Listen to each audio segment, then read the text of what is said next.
Assalamualaikum warahmatullahi wabarakatuh. Perkenalkan, saya Rizky Jajun Permana beserta teman saya Sigil Luhur Pambudi akan mempresentasikan materi VLAN. Apa itu VLAN? VLAN atau Virtual Local Area Network merupakan sekelompok perangkat pada satu LAN atau lebih yang dikonfigurasikan menggunakan perangkat lunak pengelolaan, sehingga dapat berkomunikasi seperti halnya bila perangkat tersebut terhubung ke jalur yang sama.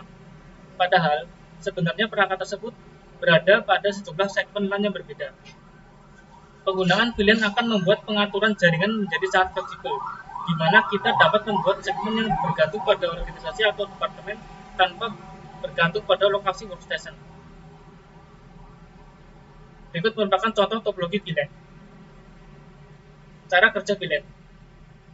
VLAN diklasifikasikan berdasarkan metode atau tipe, yaitu menggunakan port atau MAC address.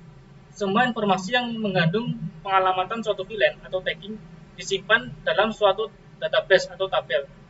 Jika penandaannya berdasarkan port yang digunakan, maka database harus mengindikasikan port-port yang digunakan oleh VLAN. Untuk mengaturnya, maka biasanya digunakan switch atau bridge. Switch atau bridge inilah yang bertanggung jawab menyimpan semua informasi dan konfigurasi suatu VLAN dan dipastikan semua switch atau bridge memiliki informasi yang sama. Switch akan menentukan kemana data-data akan diteruskan, atau dapat pula digunakan suatu software pengalamatan atau bridging software yang berfungsi mencatat atau menandai suatu VLAN beserta workstation-nya. Penggunaan VLAN. Tanpa menggunakan VLAN, untuk membangun 3 jaringan membutuhkan 3 switch. Sedangkan dengan menggunakan VLAN, untuk membangun 3 jaringan hanya membutuhkan 1 switch. Perbedaan LAN dan VLAN. Yang pertama, bentuk jaringan dengan model LAN sangat bergantung pada letak atau fisik dari perangkat jaringan atau workstation, serta penggunaan hub dan repeater sebagai perangkat jaringan yang memiliki beberapa kelemahan. Kelebihan dari model jaringan dengan VLAN adalah tiap-tiap workstation tergabung dalam satu VLAN seperti organisasi dan kelompok yang dapat saling berhubungan walaupun terpisah secara fisik. Yang ketiga, terlihat jelas VLAN telah merubah batasan fisik yang selama ini tidak dapat diatasi oleh LAN.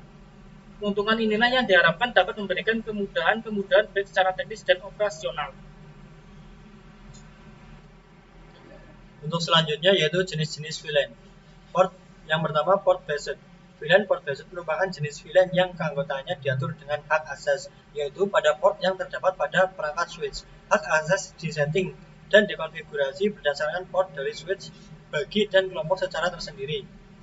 Yang kedua, MAC based, yaitu sebuah VLAN dengan sistem membership atau pengelompokan. Pada jenis ini, tiap pengelompokan didasarkan pada MAC address. Tiap switch memiliki tabel MAC address dari tiap komputer beserta kelompok VLAN tempat komputer itu berada. Yang ketiga, protokol based. Karena VLAN bekerja pada layer 2 pada OSI, maka penggunaan protokol atau IP dan IP extended sebagai dasar VLAN dapat dilakukan. Yang keempat, yaitu IP subnet address based.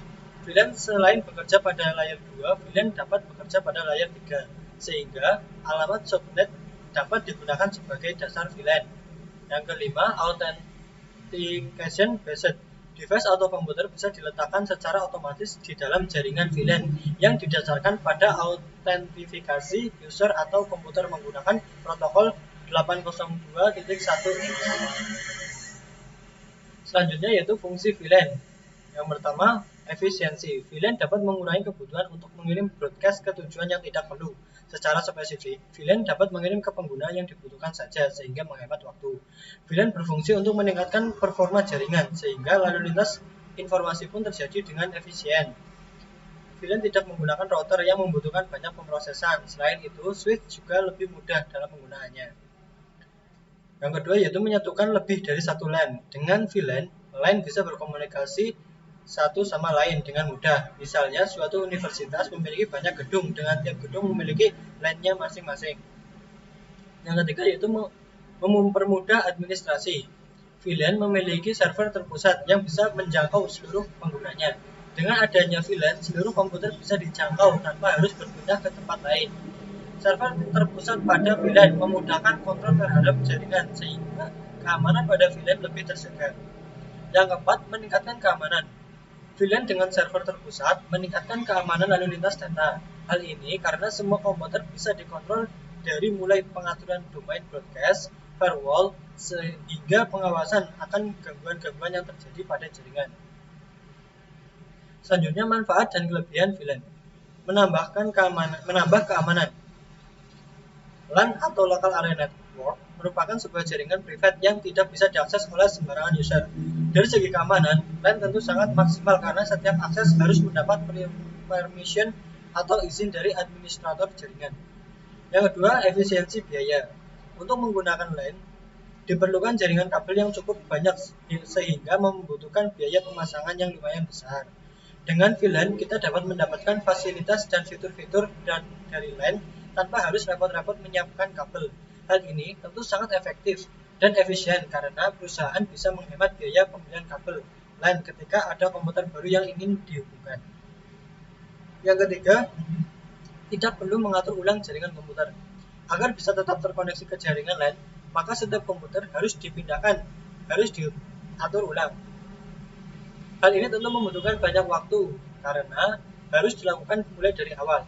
Dengan memanfaatkan jaringan VLAN, kita dapat memindahkan komputer kapan saja dan di mana saja tanpa harus mengatur ulang jaringan LAN. Yang keempat, meningkatkan kinerja yang lebih baik. Dari segi kinerja, VLAN dapat membuat jaringan menjadi beberapa grup kerja logis guna mengurangi beberapa trafik pada jaringan.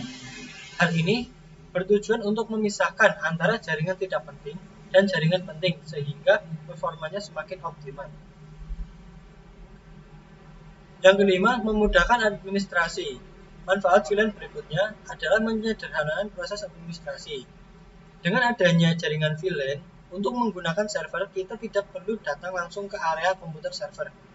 Semua komputer bisa terkoneksi dengan menjangkau server dari tempat lain, sehingga memudahkan administrator untuk melakukan pengaturan dan kontrol terhadap jaringan agar lebih aman. Kekurangan VLAN. Yang pertama, secara logika, jaringan VLAN berbeda network, tetapi secara fisik satu network. Artinya, jika network utama bermasalah, maka semua VLAN akan terkena dampaknya.